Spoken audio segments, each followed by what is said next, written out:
Holy smacks. You saw this guy's truck? Yeah, I saw this guy's truck. And I tried to stop him. Who's the owner of this one? John and I right here. Okay, are you guys okay? Yeah. Yeah, we weren't in it. It was parked. Oh, it was parked. We came the Yeah. wrong way. We were just parked in front of that. Okay. L'intervention policière débute dans un climat de confusion totale à l'intersection de la 76e rue et de Cooper. Dès les premières secondes, les officiers sur place sont frappés par la vision apocalyptique qui s'offre à eux. Un véhicule gît sur le flanc, tandis qu'un pick-up massif, qui aurait dû être stationné devant une résidence, a été projeté à une distance incroyable de plus de 20 mètres. L'officier en charge de la caméra corporelle s'approche immédiatement des propriétaires du pick-up, un couple hébété qui se trouvait à l'intérieur de leur maison au moment du choc. Ils expliquent avec une voix tremblante qu'ils n'ont rien vu, mais que le fracas de l'impact a fait vibrer les murs de leur demeure, les laissant penser initialement à une explosion ou à un séisme localisé. L'officier tente de les calmer tout en sécurisant la zone, car des fluides inflammables commencent à saturer le bitume autour des deux épaves. La priorité des agents se déplace rapidement vers le conducteur du véhicule responsable, un jeune homme de 20 ans qui a réussi à s'extraire de l'amas de tôle froissée. Dès les premières paroles échangées, l'odeur caractéristique de l'alcool devient une évidence pour les policiers. Le suspect, bien que visiblement blessé, affiche une attitude étrangement calme, presque détachée, qui est souvent le signe d'un état de choc ou d'une forte imprégnation alcoolique.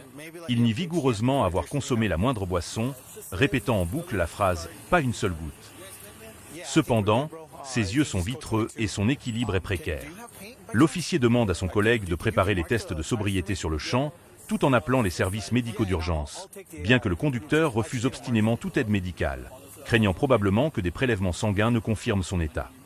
L'analyse technique de la scène de crime révèle des détails terrifiants sur la violence cinétique mise en jeu. En inspectant la chaussée, les officiers découvrent une entaille béante dans le béton, à plusieurs mètres de l'intersection. Cette marque prouve que le véhicule du suspect ne roulait pas seulement trop vite, mais qu'il a littéralement décollé après avoir franchi un dénivelé à l'intersection, devenant un projectile aéroporté de plusieurs tonnes. Le véhicule a volé au-dessus d'une partie de la route avant de retomber lourdement. L'impact initial brisant le carter d'huile et le système de refroidissement. Cette trajectoire balistique explique pourquoi le pick-up stationné a été frappé avec une telle force qu'il a été catapulté sur une distance équivalente à la longueur d'un demi-terrain de football, un phénomène rarement observé en dehors des circuits de crash test. Pendant que les mesures sont prises, l'officier superviseur engage une longue conversation avec les victimes pour expliquer la procédure administrative complexe qui les attend. Il leur remet le numéro de dossier 24 à 341 et leur explique honnêtement que, bien que le responsable soit arrêté, le processus de remboursement sera long. Le pick-up, qui représentait un investissement majeur pour le couple, est déclaré « perte totale » au premier coup d'œil. L'officier prend le temps d'écrire son adresse e-mail sur un bout de papier, s'excusant pour son écriture hâtive, et précise qu'il part en congé pour les fêtes. Cette interaction montre le côté humain de la police de proximité, tentant de soutenir des citoyens dont la vie a été bouleversée en une fraction de seconde par l'irresponsabilité d'un tiers. Were you guys able to get all the information? The registration, insurance, and all that. John, I could not find your wallet right away. But... Okay. And then I'm gonna put my email of.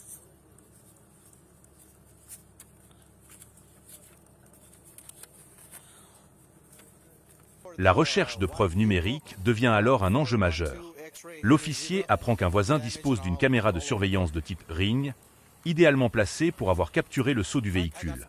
Malheureusement, ce voisin est actuellement en voyage au Mexique et ne peut pas être contacté immédiatement.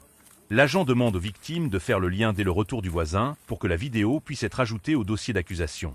Cette preuve vidéo est jugée cruciale pour prouver l'imprudence délibérée et la vitesse excessive, des éléments qui aggraveront les charges contre le conducteur lors de son passage devant le juge.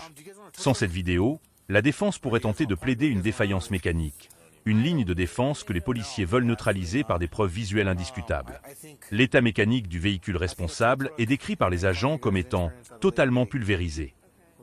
En se glissant sous l'épave, un policier remarque que les supports du moteur ont été sectionnés net sous la violence du choc, laissant le bloc moteur presque détaché du châssis. Les pots d'échappement, les arbres de transmission et des morceaux de suspension sont éparpillés sur des dizaines de mètres. Les agents notent également une traînée d'huile ininterrompue qui marque le point de chute après le vol plané.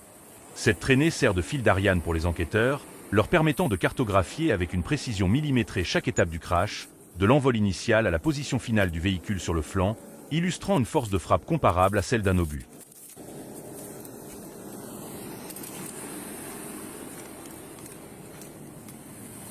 White boy.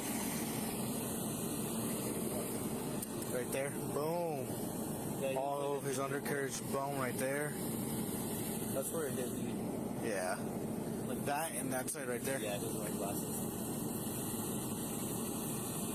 L'arrestation formelle du suspect se déroule sous une tension palpable. Malgré ses protestations, les menottes sont verrouillées. L'officier Murray explique au jeune homme qu'il est placé sous arrestation pour conduite sous influence, DUI, et pour avoir causé des dommages matériels majeurs. Le suspect commence alors à réaliser la gravité de sa situation, mais son discours reste incohérent. Les policiers le transfèrent vers une unité de patrouille pour l'emmener au poste, puis à l'hôpital pour une évaluation obligatoire. Cette transition marque la fin de la phase de « secours » et le début de la phase judiciaire, où chaque mot prononcé par le suspect dans le véhicule de police est enregistré par la caméra intérieure et pourra être utilisé contre lui. Une attention particulière est portée à la sécurité environnementale de la zone. Les pompiers arrivent en renfort pour déployer des projecteurs de forte puissance, car la nuit est tombée et la scène est vaste. Ils utilisent également des produits absorbants pour traiter les larges flaques d'huile et de liquide de refroidissement qui menacent de s'écouler dans les bouches d'égout. L'officier de police coordonne les efforts pour s'assurer qu'aucune étincelle ne vienne embraser les vapeurs d'essence. Cette gestion de crise post-accident est une routine pour les services d'urgence, mais elle reste impressionnante par son organisation millimétrée, transformant une rue résidentielle sombre en une zone de travail industriel hautement sécurisée. Le remorquage des véhicules constitue une étape logistique complexe. L'entreprise Silverback est dépêchée sur les lieux pour gérer le pick-up détruit. L'officier aide les propriétaires à récupérer leurs effets personnels à l'intérieur de la cabine avant que le véhicule ne soit emmené vers un dépôt de la police. C'est un moment de grande tristesse pour les victimes, qui retirent des objets du quotidien, papier, lunettes, sacs, d'un véhicule qui n'est plus qu'un tas de ferraille. Les policiers discutent entre eux de la « chance incroyable que personne n'ait été présent sur le trottoir », car le pick-up a été propulsé exactement là où des piétons auraient pu circuler quelques minutes plus tôt, soulignant le caractère miraculeux de l'absence de décès. Enfin, la vidéo se conclut sur le bilan final dressé par l'officier superviseur. Il exprime sa lassitude face à la répétition de tels événements, fustigeant l'irresponsabilité des jeunes conducteurs qui n'apprennent jamais. Le rapport de police, qui s'annonce extrêmement volumineux, devra inclure les photos des débris, les témoignages des voisins et les mesures de la trajectoire aéroportée. L'intervention se termine par le nettoyage final de la chaussée et le rétablissement de la circulation, laissant derrière elle une communauté secouée et une entaille dans le bitume qui témoignera pendant longtemps de la violence du choc subi cette nuit-là.